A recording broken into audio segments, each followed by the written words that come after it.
găsit, dragi prieteni, aici pe Tele7, din nou, la Psihologia în viața ta, cu mine, Elena Dobre, și colegul meu, invitat permanent, Teddy Căștin. Bună seara, mulțumesc! Aici suntem și o nouă temă despre care să vorbim astăzi. Cerută de telespectatorii noștri. În urma celor două emisiuni, vezi tu ce înseamnă, Teddy, să venim spre întâmpinarea nevoilor oamenilor. Noi știm asta din cabinet, însă cu cât oamenii privesc temele, dezbaterea pe care noi o avem aici, reușesc și dânsii să se uite către nevoile lor îndeaproape.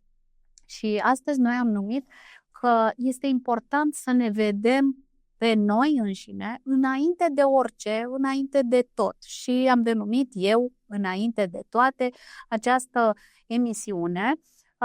Veți urmări pe parcursul acestei emisiuni cam cu ce vă confruntați în general, cei de acasă și noi în viețile noastre, cum să reușim să identificăm cât de bine ne aduce această perspectivă. În ce situații ne aduce acest bine? Oare este un bine văzut de la bun început? Oare cui îi mai aduce bine această viziune asupra noastră, a persoanei noastre? Și aș începe pe partea aceasta prezentând că, de fapt, ceea ce înseamnă privirea către noi nu vine dintr-o speță egoistă, cât mai degrabă dintr-o speță de autodisciplină, de autocunoaștere, de autoînțelegere, da? A propriei noastre persoane și să știm cum funcționăm noi. Cu siguranță va reflecta asta în relațiile din imediata apropiere vieții noastre. Și atunci am să te las pe tine, Teddy, să spui din perspectiva ta cum pot fi văzute, care sunt direcțiile, cum își pot îndrepta atenția oamenii către propria lor persoană atunci când întâmpină situații dificile, poate, sau constrângeri, momente în care chiar ar trebui să se uite la ei înainte de orice. Și am să îți dau cumva dreptul la a explica treaba asta, pornind de la modul în care ne prezintă doamna în avion, da? Cum să ne punem masca și cui să o punem prima dată, chiar dacă avem cu noi propriul copil, ci mai degrabă este util și urgent să ne punem noi masca prima dată, ulterior copilului. Da? Și așa că te rog. Sigur, indiferent pe cine am dori să ajutăm și credem că ar fi mai important. Dacă noi nu avem, în primul rând, stare de sănătate, dacă noi nu avem resurse, nu doar materiale, resurse afective, de energie, cum putem noi ajuta pe alții, dacă noi nu ne putem ajuta pe noi? Deci e un principiu de bază de la care ar trebui să pornim. Nu e vorba de egoism. Egoism este să avem aceste resurse și să nu le împărțim cu nimeni, dar să nu le avem, nu e dovadă de înțelepciune. Nu vorbim despre altruism. Și orice fel de altruism reprezintă să ajuți. Să ajuți cu ce? Dacă tu nu ai pentru tine resurse de niciun fel. Poate că se transmit acele resurse de demonstrare că eu pot, că eu te pot salva, că eu sunt cineva pentru tine în viața ta și atunci eu, neștiindu-mi mie limitele și nevoile, voi recurge la această doză de demonstrare pe care nu am manifestat-o, nu mi-a fost văzută în trecut? Nu, absolut. Revin. Noi facem ceea ce spunem noi, pare oarecum intuitiv, logic. Adică cine ar putea, sigur, să mă pun pe mine pe primul plan. Dar de atâtea ori am văzut oameni intrând în anumite, nu aș putea să le spun, ca niște curbe care se perpetuează, niște spirale în care intră în îngrijirea, nu știu, copilului, părintelui, în carieră și nu mai păstrează. Trebuie să existe întotdeauna un echilibru optim. Ca într-o plantație, între ceea ce însămânțezi, îngrijești și ceea ce recoltezi. Evident, ar fi absurd ca cineva toată viața să se îngrijească doar pe el, să își dedice viața doar ca să aibă acele resurse, fără a face nimic cu ele decât auto-îngrijire, dar în momentul în care noi dispune echilibru optim între ceea ce oferim și ceea ce cultivăm, s-ar putea să vedem că nu mai avem ceea ce oferim. Haideți să vedem concret, în primul rând. Este unul din pericole să nu păstrăm acel echilibru și dacă pe perioade scurte este ok, că multă lume a avut o săptămână la servici, a investit foarte mult în acea săptămână, a avut câteva zile în care a trebuit să ocupe de cineva drag care. Bun, este ok, dar pe termen lung trebuie să vedem cum ne echilibrăm și noi, tocmai pentru ca să avem acea rezervă disponibilă în cazul unor probleme. Ok. Uite, aș putea aduce un exemplu pe partea aceasta. Timp de 2 săptămâni, personal am fost implicată în foarte multe activități, acțiuni, drept pentru care timpul pentru mine, pentru odihna mea, pentru cei dragi, a fost mult mai limitat. N-a fost deloc. A fost mult mai limitat. Ce a adus asta în viața mea? Aș putea spune că un ușor dezechilibru în ceea ce a însemnat concentrare, acolo unde era nevoie mai mare, da?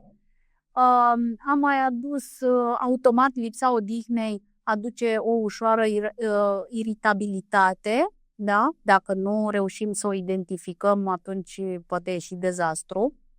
Doar că eu am știut ce mă așteaptă 2 săptămâni, pentru că sunt planificată și știu cum urmează să vină aceste activități peste mine și identificându-le, preconizându-le dinainte că urmează să am o perioadă mai surmenată, mă așteptam la o lipsa somnului cu câteva ore, ceea ce a contat, pentru că am avut nevoie la final de 2 săptămâni de o zi întreagă de leneveală. Și aș spune aici, ne permitem să ne spunem nouă, merit să mă răsfăț, merit să mă odihnesc. Când aleg să fac asta? La ce este util? Și să spui, păi da, dar mai am atât de multe alte lucruri de făcut, merit pot eu să stau, să spun stop, să merg să beau o cafea în parc? Sau pot face eu o pauză de 2 ore și să stau în grădină?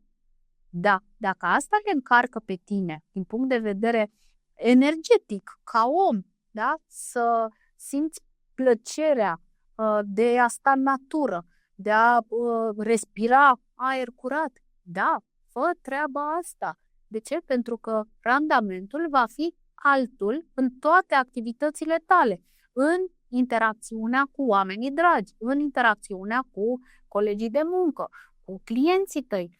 Și atunci, plecând de la acest exemplu personal, aș putea să transmit oamenilor că de multe ori noi transmitem, mai calcă frâna. Ce zici de asta? Nu am timp, nu pot, se întrerupe toată activitatea, cade luna. Oare dacă ți s-ar întâmpla ceva grav, ai fi forțat să stai, pur și simplu, atunci ce s-ar întâmpla? Păi atunci s-ar opri lucrurile. Și tu ce faci? Te odihnești. Când? Atunci când universul îți calcă ție frâna, o calcă în locul tău, pentru că tu nu ai dat atenție semnalelor corpului tău, nevoilor tale principale. Nu te-ai prioritizat. De aceea am pornit așa și am spus că eu înainte de toate. Asta nu sună a egoism, am repetat asta și eu și Teddy, sună a îngrijire mentală, emoțională, trupească de noi înșine. Cine să o facă în locul nostru, dacă nu noi? Cine este cel mai apropiat om care să facă treaba asta pentru noi. Nu. Și atunci, ce înseamnă, de fapt, îngrijirea asta personală, Teddy? Cum să sune rutine ca rutine?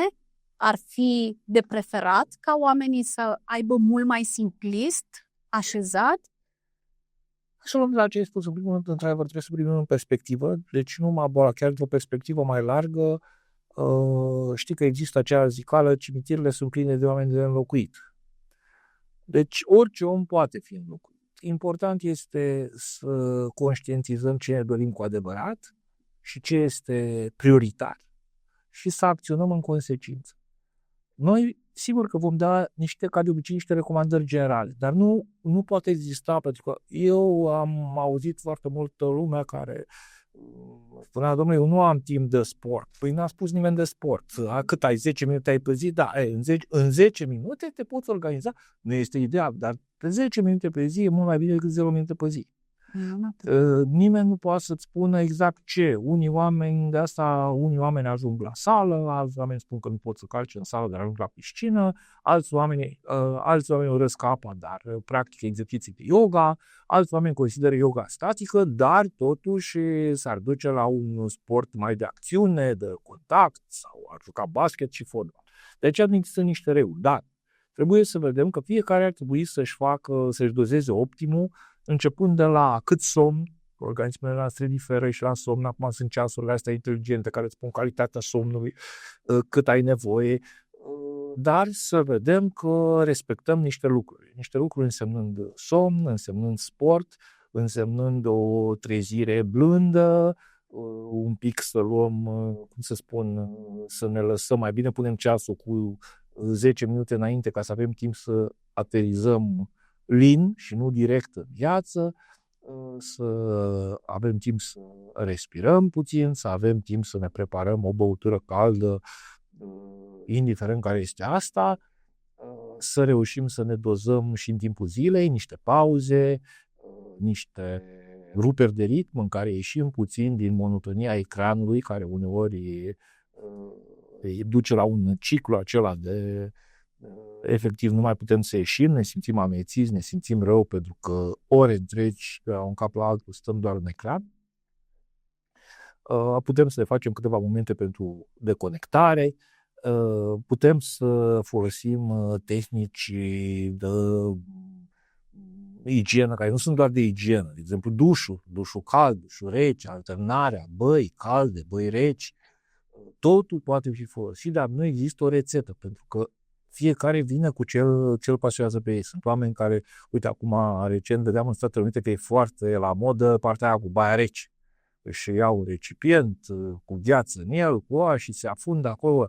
Alți oameni nu poate să sufere, merg pe partea caldă, dar evident nici doar partea foarte caldă trebuie combinată cu ceva care să te pună în mișcare, nu doar să te relaxeze.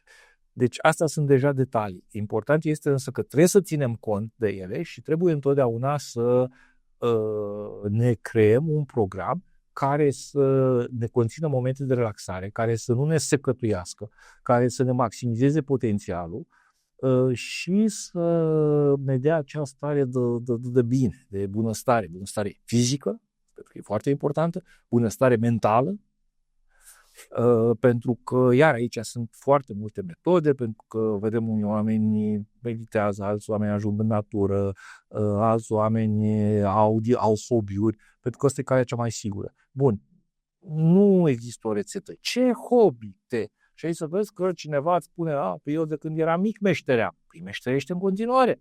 Sau altul, pe eu de când eram mic pictam. Pictează în continuare. Și afundarea în acel hobby este una din cele mai sigure pentru bine din tine. Și este păcat să nu-l explorezi dacă este un hobby, cum să spun eu, accesibil din punct de vedere a costurilor de timp și spațiu. Iar acele trebuie să le implementăm, poate la început trebuie să ne forțăm, pentru că mintea conștientă ne pune bariere de apărare, de genul n-am timp, n-am energie, nu știu cum, nu se poate, n-am mai făcut niciodată. Și ca să le depășim, avem nevoie, în primul rând, să ne setăm Astea sunt niște principii în viață, sunt niște obiceiuri sănătoase și după aceea obiceiurile alea se vor perpetua odată făcute și ne vor duce înainte. Când eu am să văd că mă simt bine dacă, nu știu, 10 minute îmi rup, îmi fac niște pauze și îmi fac niște exerciții sau fac niște la început, ce muncă, ce cormoană, după aceea. Dar ce bine mă simt eu că în cadrul unei zile de lucru sau în cadrul unei serii am avut timp să-mi fac 10 minute să, nu știu, să stau în plank sau să fac niște lucruri și uite ce bine mă simt pe termen lung. Și atunci, din starea asta, la început, poate sunt, cum să spun eu, așa mai greu de apucat, dar odată ce le vedem beneficiile, odată ce ajungem la starea aia de bine, nu vrem să mai plecăm din ea. Tu cum vezi partea aceasta de îngrijire personală? Să știi că de multe ori se întâmplă ca noi să fim conștienți de tot ceea ce tu ai spus, doar că totuși nu reușim să prioritizăm. Da? Ca indivizi, întotdeauna avem tendința de a ne uita către ceilalți, către nevoile, cererile celor din jur. În prima fază, sistemul de familie apropiată, ulterior sistemul de familie lărgită, apoi sistemul de colegi de la locul de muncă, prieteni apropiați, către care avem tendința să direcționăm atenția și energia noastră, doar că noi suntem conștienți că nu avem timp, pentru că avem și alte lucruri mult mai personale de făcut, cum ar fi să mergem să schimbăm cauciucurile la mașină, să mergem la coafor, să facem o mâncare, să participăm la un workshop personal de dezvoltare personală, curs și așa mai departe, sau o întâlnire cu un prieten vechi care te tot bârâie, da? Și îți spune, când îți faci timp pentru mine? Toate aceste lucruri le trecem pe plan secund și prioritizăm cererile și nevoile, urgențele celor din imediata noastră apropiere. Atunci mi se pare că este momentul cel mai benefic ca noi să ne îndreptăm atenția către noi și să spunem cum aș putea face ținând cont, să te ajut pe tine, ținând cont că, uite, asta am eu un plan și mi-aș dori tare mult să te ajut, să te susțin, să te însoțesc, să ne vedem, da? Cum ar fi să învățăm să transmitem nevoile noastre ca prim pas celor ce ne solicită prezența, ajutorul, susținerea, da? Să ne prezinte nevoile lor, dar în același timp să învățăm să transmitem și noi nevoile noastre, fără a ne lăsa pe locul 5, 10 sau poate că îi pierzi numărătoare. Ce te împiedică? Și aici este, de fapt, răspunsul. Aici se va afla răspunsul pentru fiecare parte. Eu așa văd, Teddy, că până când nu ajungem către cauza ce determină alegerea noastră, nu vom reuși să avem un răspuns pentru a ne găsi o soluție la situația dată.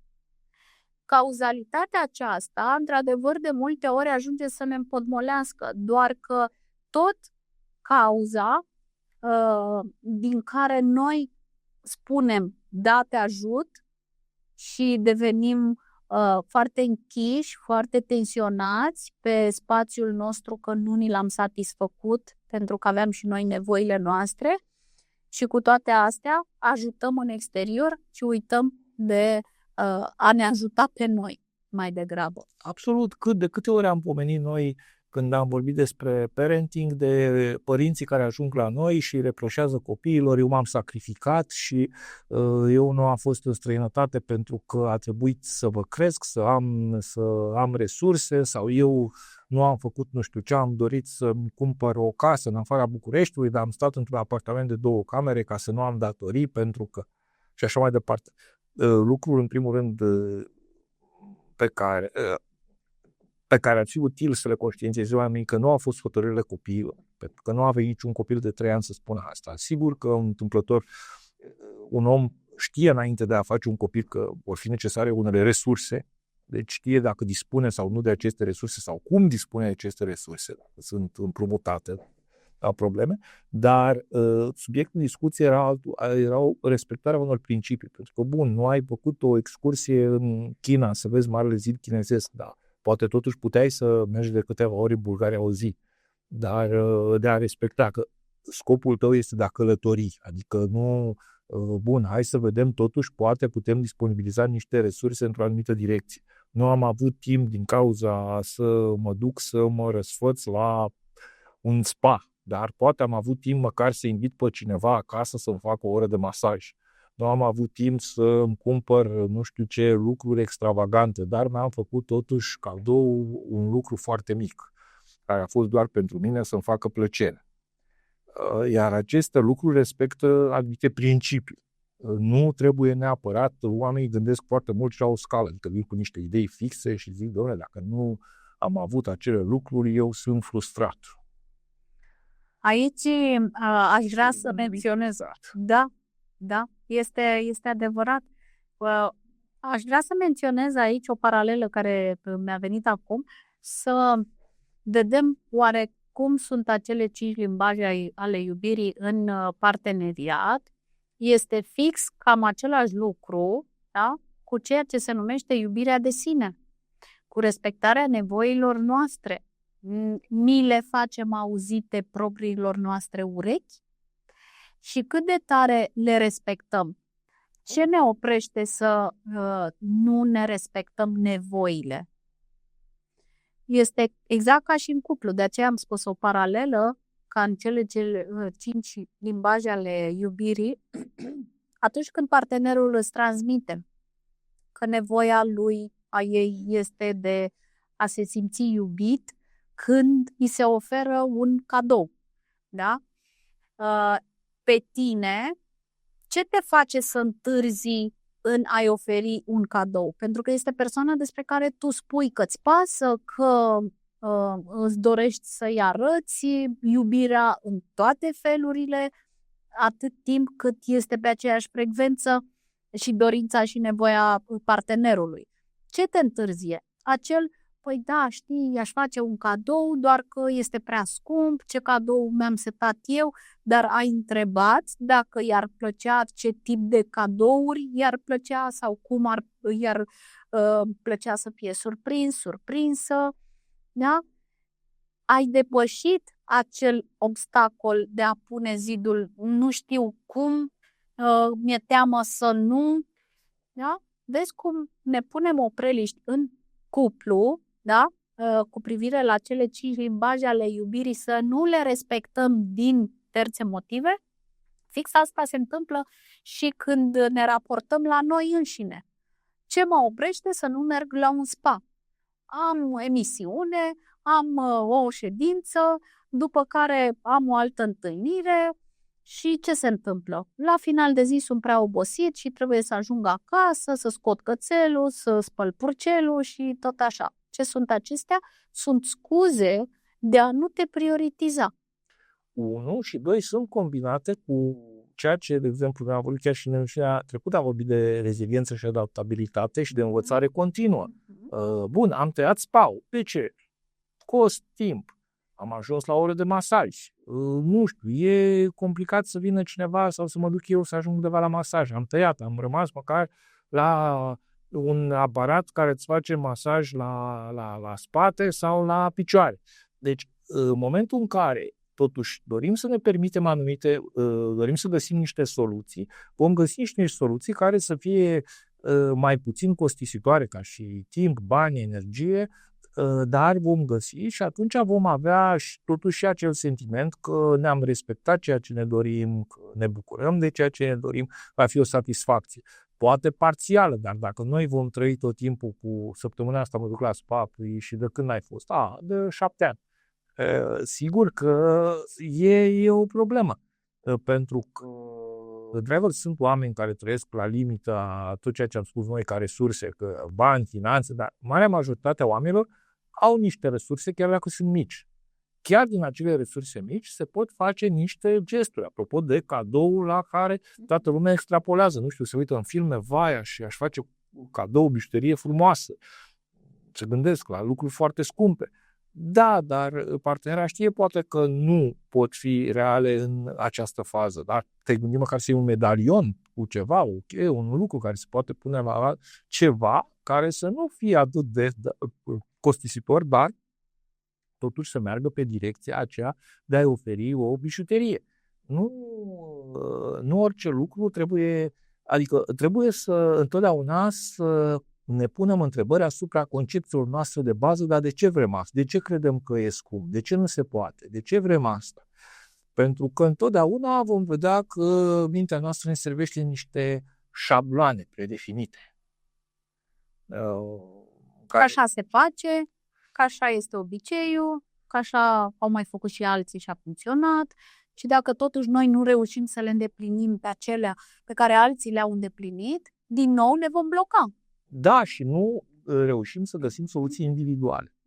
Pentru că și acei oameni, nu știu, dar chiar trebuie să facem emisiunea aceea cu fericirea, pentru că dacă intri pe rețele de socializare, vei vedea numai oameni fericiți care merg la Paris, unde totul a decurs perfect. N-a întârziat taxiul, totul a fost la momentul potrivit, locul, cazarea, restaurantele, totul a fost perfect și numai faptul că imperfecțiunile, problemele, cum au depășit problemele acel cuplu, asta nu este pus pe nicio rețea de socializare. Nu este pus, Teddy, dar vezi tu, ce facem atunci când totuși dorim să îndeplinim acea nevoie solicitată și ne împiedică tot felul de astfel de ziceri, de cutume, de legi nescrise, preluate din generație în generație sau pur și simplu preluate din societate. Și apoi ni le autoimpunem cum că așa se face, așa este și nu ieșim din zona aceasta. Rămânerea cu acel gust al nefacerii ne duce într-o altă secțiune. Și anume aș spune că alunecăm de multe ori spre neasumare, mai bine nu risc. Ce mă face să spun treaba asta? Dacă nu-i va plăcea să iau un colier, păi bine, că a zis domnul Teddy la televizor că n-am suficienți bani, are dreptate. De unde știe domnul Teddy să iau un inel sau o bijuterie foarte scumpă? Da, pot să iau un colier. Dar dacă nu nimeresc pe gust, dar dacă nu este atât de scump sau din nu știu ce piatră prețioasă care să o atragă pe partenera mea, ce facem? Ne blocăm din nou din dacă în dacă, până când ajungem să nu ne asumăm o acțiune fix cum se întâmplă în plan personal. Da? Să ne prioritizăm. Dar dacă va spune partenerul, ia uite, ai venit de la muncă și nu te-ai apucat de mâncare și te-ai pus să te culci, dar ce, eu nu sunt obosit? Și ai prioritizat ceva pentru tine, ai primit reproșul, data următoare este posibil ca tu să nu mai acționezi prioritizându-te. Dacă undeva în spate sună așa un clopoțel, ai văzut că ai primit reproș dacă te-ai pus să te culci și te-ai prioritizat, nu e bine așa. Și atunci se activează și alte credințe, acele cutume, da, preluate, legile din transgenerațional, din familie, în care spune așa, dacă și femeia și bărbatul lucrează și tu vii acasă primul sau prima, te pui la culcare, primești reproș, dar nu se face așa. Munciți împreună, nu așa am făcut cu toții, nu așa ai văzut în familie și acum eu să mă prioritizez, n-ai să mai faci treaba asta dacă încă aduci în actualitate, în viața ta, scheme care au funcționat cu zeci de ani în urmă și erau funcționale pentru vremurile acelea. Acum, ce te oprește pe tine de fapt? Că asta este întrebarea. Să nu Ne-am funcționeze. trăit puțin pentru că titlul emisiunii noastre era îngrijirea personală. În primul rând că vorbim despre tine și după aceea am vorbit despre dinamica în cuplu. Dinamica în cuplu e mai complexă sau în familie pentru că deja implică mai mulți oameni. Dar când vorbim despre tine, poți să acționezi și atunci vezi rezultatele, practic singura persoană asupra care ai control ești tu. Și atunci sigur că poți să vezi, uite, mi s-a întâmplat așa, nu știu, am luat o pauză de 10 minute la muncă sau am dorit să-mi fac un cadou și mi l-am făcut sau am dorit să merg nu știu unde și am mers. Deci asta este lucrul cel mai simplu. În momentul când, într-adevăr, ești într-o relație, există o dinamică mai complexă, pentru că depinzi, e un ping-pong și de comunicare și de reacție între partener și evident, partenerul poate să nu reacționeze, deși intențiile tale au fost foarte bune, deși partenerul poate să nu reacționeze cum ai crezut sau cum era de așteptat sau cum, de ce? Nu întotdeauna, până la urmă, poate a avut și el o zi proastă, poate, dar de așa spune, este un pic mai complex. Dar în momentul în care noi suntem ok, de asta am început cu noi, ca noi să fim ok, să avem energie, să avem o stare de bine, să avem ce să oferim și să avem și să absorbim, pentru că în caz că ceva nu este conform planului, ok, bun, putem vedea de ce, de cum, dar în momentul în care merge pe o soluție foarte facilă, de exemplu, ceva nu a mers bine în relație, o inițiativă, hai să plecăm nu știu unde, nu a mers bine, e foarte ușor să intrăm sau în apatie, nu mai fac nimic, nu mai comunic, sau în a critica și noi, e de acetul când mi-ai spus fără să știu că trebuie să mergem la părinții tăi, nu știu când, cum a fost? Și atunci e foarte ușor de intrat în acele, știi că am vorbit noi despre cei 4 cavaleri ai Apocalipsei care distrug relațiile. Este foarte ușor de intrat într-o stare în asta care să contribuie la erodarea relației. Dar în momentul în care noi am lucrat cu noi și suntem mai încărcați de energie, mai sănătoși, ne simțim mai bine, suntem mai empatici, suntem mai răbdători, suntem mai deschiși la cooperare, comunicare, avem o șansă în plus de a, ajuta și partenerul și de a implica și partenerul într-o coordonare. În momentul în care și noi suntem cu ghilimele de rigoare în pioneze și partenerul a venit cu o reacție negativă sau cu lucruri negative, evident că șansele de a ajunge la o soluție win-win, la o soluție ecologică, la o soluție frumoasă, sunt mult mai mici. Da, este de dorit, într-adevăr. Ai inversat modul în care eu am transpus.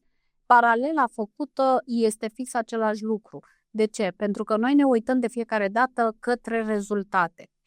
Ce obțin dacă eu fac asta? În relație obțin insatisfacția unuia și relaxarea celuilalt. Ce mă duce să fac asta? Ce mă duce să văd asta? Paralel fiind cu privirea către sine. În momentul în care reușești să te uiți către tine și nevoile tale, ajungi să ai rezultate implicit în relația de cuplu, care este prima imediat când te trezești din somn. Da? Și atunci, relația cu copiii, relația cu părinții, cu sistemul familial apropiat, după aceea extins, relațiile de colegialitate, toate acestea sunt rezultatele a ceea ce înseamnă îngrijirea de sine. În momentul în care tu te uiți pe fereastră și observi că afară plouă, că sunt foarte multe mașini, este aglomerație, este posibil ca tu să alegi să te frustrezi că ai foarte multe drumuri de făcut și mai bine nu mai pleci cu mașina și ce ai să faci, că ai să întârzi, te enervezi și ce alegi să faci? Îți vei anula toată ziua, ori dacă nu vei merge cu foarte multă furie, poate, de cine ține? Fix de tine, pentru că nimeni nu a controlat treaba asta din exterior ca tu să simți furie, ci tu ai dat tonul. Așa este și în relație. Da, este mult mai profund și are sensul emisiunii noastre, pentru că în momentul în care noi ne uităm doar la noi, nu vom reuși să prioritizăm, pentru că nu trăim singuri pe planetă, nici în pădure, nici în Congo, trăim înconjurați de oameni dragi, de o societate întreagă. Și atunci, ca să învățăm să ne uităm către noi, este nevoie să ne uităm ce producem noi în jur și cum am putea face ca lucrurile să meargă într-o direcție echilibrată așa cum ne-am dorit. Să ne uităm către noi. Corect. Da? Bun.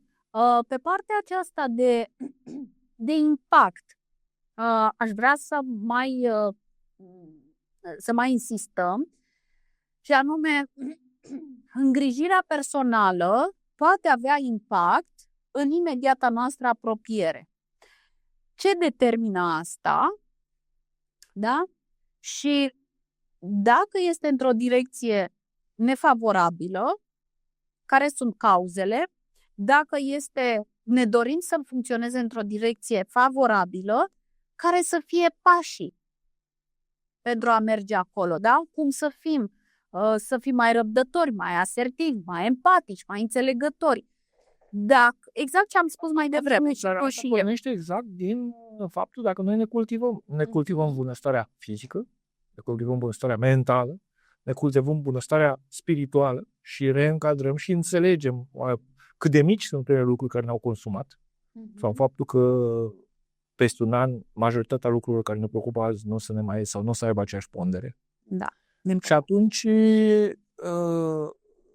avem și o viziune mai care nu putem. Deci noi lucrând de aici, vedem de aici. Dacă am fi cu o dronă, am vedea un pic mai altfel odată perspectiva. Iar nu avem cum să ajungem. Asta este un ideal, să fim noi, în urma acestor lucruri, să fim noi un centru de ceea ce încearcă în lumea de business, să fii un lider, să fii un om care emană siguranță, să fii un om care nu are nevoie tot timpul de validare. Din contra, ești un om independent, ai valori, ai o strategie, știi unde vrei să ajungi, știi de ce vrei să ajungi. Atunci și ceilalți devine neapărat te urmează, dar ești admirat pentru că nu efectiv după cum bate vântul sau după cum sunt evenimentele, într-o zi ești nervos, într-o zi ești fericit, într-o zi vrei ceva, în altă zi vrei altceva, lucruri care vin din faptul că tu nu ți-ai depus ordine în interior. Nu este vorba de trăit momentul. Mai sunt unii oameni care confundă, păi așa trăiesc clipa. Nu, clipa normal că trăirea clipei este una, să vrei 1000 de lucruri în toate direcțiile și altceva, să te răzgândești tot timpul, să ai o nesiguranță, tot timpul nevoia de a cerși validare, de a ieși într-o relație, de a intra în alta, Deci lucrurile astea nu înseamnă să trăiești clipa. Da, este o înțelegere eronată, tocmai din nevoia de a ne descoperi, da, interiorul cu adevărat și să-l și acceptăm, pentru că de multe ori dăm nas în nas cu ceva care nu ne place. Cum adică să-mi placă să merg în continuu, să mă relaxez, să merg prin parc și asta ce mi-aduce? Ce vor spune oamenii? Că eu nu mai muncesc, merg toată ziua să mă plimb, înseamnă că este o perioadă plină de încărcare, de nevoie interioară pentru tine, la care tu să reflectezi și să vezi ce din acea nevoie poți satisface, când, cât timp, pe durata unei zile sau pe durata unei săptămâni. Și apoi vorbim despre trăirea clipei. Când simți că ești obosit, ce poți face din analiza pe care ai făcut-o și ai constatat că ai nevoie de odihnă? Ia-ți o pauză de 15-20 de minute. Da? Pur și simplu. Uită-te, trăiește clipa. Exact, și trebuie să trecem și peste clișeele astea. Foarte multă lume. Acum toată viața este în fața calculatorului. Da, ok, putem conștientiza. Toată viața e în fața calculatorului. Bun, sunt oameni care stau 10 ore. Dar nu. Sunt oameni care stau 10 ore în fața calculatorului, dar nu fac același lucru în fața calculatorului 10 ore. Deci, unii oameni stau efectiv în activități repetitive, încercând să mai resusciteze puțin dopamina, nu știu, cu jocuri, păcănele, filmulețe pe TikTok. Alții, știi că acum și operațiile se fac cu calculator. Am înțeles că sunt unii chirurgi care poate să stea liniștiți în Bali și pe calculator nu știu cum operează și mâna face acțiuni cu bisturiu și am înțeles că ar fi o tehnică sau dacă încă nu e completă, va fi finalizată. Interesant. Și vizita de după operație către pacient, cum se face asta? Într-o colaborare, dar în cadrul spitalului, înțeles, nu stă în Bali și de acolo e îngrijit și beneficiarul, dar realizează operația sau bucățica de operație care trebuie acolo, nu știu, la menisc, așa, a rezolvat-o, după care, evident, există în spate chirurg 2 sau un practician care echide, care nu se pune problema chiar așa dar foarte multe lucruri deja se pot face de la distanță, dar depinde ce faci în acele 10 ore. Te instruiești, faci lucruri interesante, înveți din ele, progresezi sau tot timpul redundant, calculatorul a devenit un fel de fast food pentru minte, cum e fast food-ul pentru corp, a devenit un fel de fast food în care repetitiv faci exact același lucru și ai devenit dependent în asta de 10 ore. Sau oameni care au făcut lucruri efectiv din vederea creativității. N-aș îmbrățișa în totalitate evoluția asta. Într-adevăr, nici nu aș respinge-o. Aș găsi calea de mijloc, acolo unde să existe în continuare relație umană, unde să existe exprimarea empatiei, unde să existe exprimarea sprijinului față în față, fie că este cu o încurajare, o vorbă, o susținere, da? Și tehnologia să susțină treaba asta. Da? Este important tot ce ai spus, Teti, și... E foarte important recunoașterea, adică, bun, eu vin și recunosc, eu nu sunt, nu știu, să spunem, omul naturii, sunt omul calculatorului, dar, recunosc. De ce să-mi fac o frustrare din asta? Încep, dar tu nu ești deloc, da, nu ești deloc, bun, am recunoscut. Și e important și ce fac la acel calculator. Fac lucruri. Crezi? Da. Exact. Poate am o viață plină de adrenalină. Unde? În spatele screen-ului. Poate am o viață plină de creativitate. Unde? În spatele calculatorului. Poate, dar accept și mă modelez. Și de acolo. Nu este ceva că uneori s-au creat acum, nu știu, un weekend nu a ieșit în natură. Am ieșit în altă sau am ieșit în parc. Nu am apucat să ies în parc. Evident, la un moment dat cineva o să-și dozeze. Probabil nu există niciun om care n-a ieșit niciodată în parc, niciodată în natură, niciodată într-un mețil. Oamenii au nevoie mai mult, unii oameni mai puțin. Deci noi observăm asta. La un moment dat avem 2 câini, fox terrier, fox terrier un câine de vânătoare.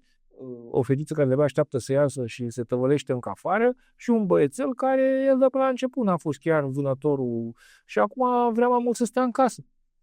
Și câinii ca și oamenii sunt diferiți. Unii observă că ei doresc un mediu mai comod, mai prietenos. Alții când sunt expuși la provocări, când se joacă, când toată ziua obosesc.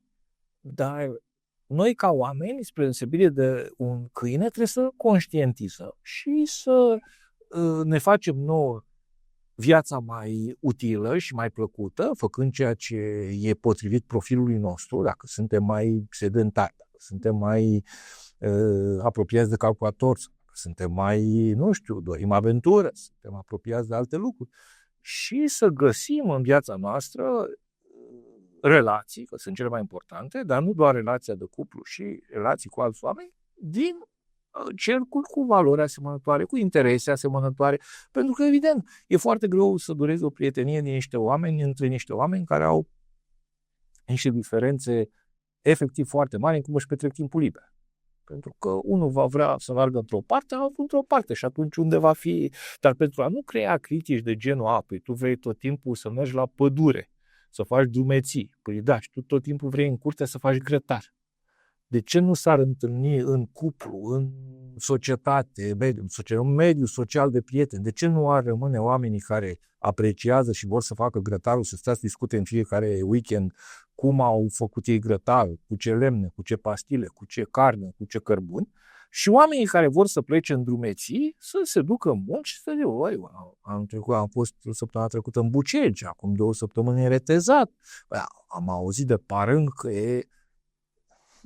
Dar asta nu poate să vină. Foarte multe cupluri care vin la noi, am repetat asta când am avut noi terapiile de cuplu, te face, adică ei încep acel demers al terapiei de cuplu și la un moment dat, evident, se ajunge la întrebarea, dar până la urmă voi de ce ați intrat în cuplu? Bine. Da, care au fost aceeași paralelă, da, pentru că este nevoie. De ce rost ar avea niște oameni care își doresc lucruri diferite, care au valori diferite, care își doresc viața să o trăiască altfel, să ajungă împreună ca să se poată certa după aceea și să-și reproșeze și să se înfilească? Pentru că, de fapt, ei nu au reușit să se cunoască pe sine înainte de a intra în acel cuplu. Fix aceasta este paralela cea mai evidentă către care să ne îndreptăm atenția și să vedem. Sau au acoperit doar o bifă la ce credeau ei că e important pe moment. Dar arată bine și este foarte, nu știu, distractivă și are afacerea lui și merge foarte bine. Și pe aceste considerente au fost într-un cuplu în 3 luni. Da. Sau într-o lună sau într-o săptămână. Da. După care erau nevoi de moment pe care le-au observat, apoi și-au debarasat drumurile, da? Și au constatat și au luat decizia cea mai potrivită pentru ca ei să fie în echilibru. De aceea, acum, pentru că uite ce rapid a trecut. A trecut iar din nou. Da.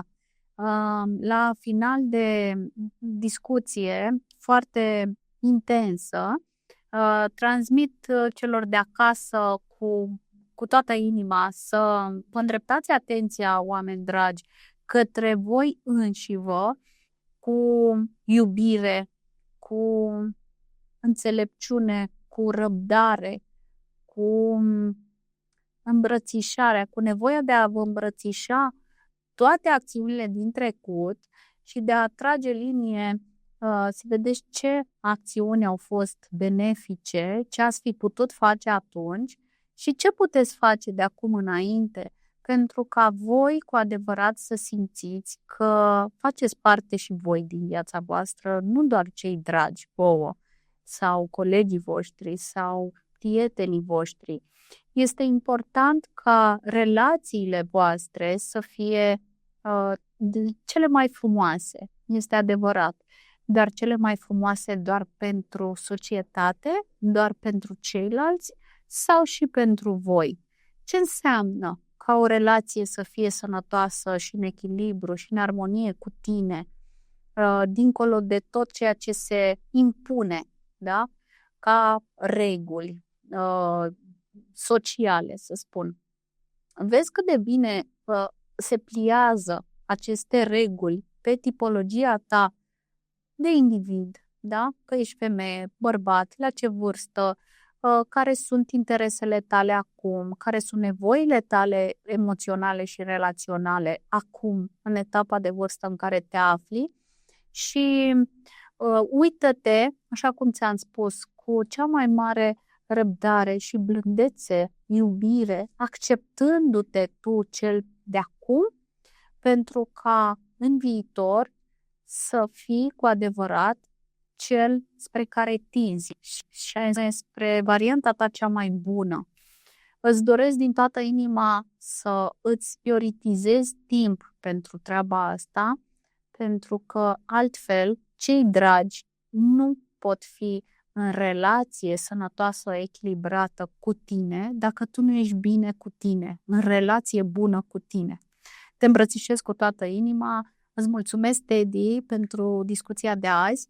Și eu mulțumesc și așteptăm mesaj. Ce temă le-am dat, să facă 3 lucruri pentru ei?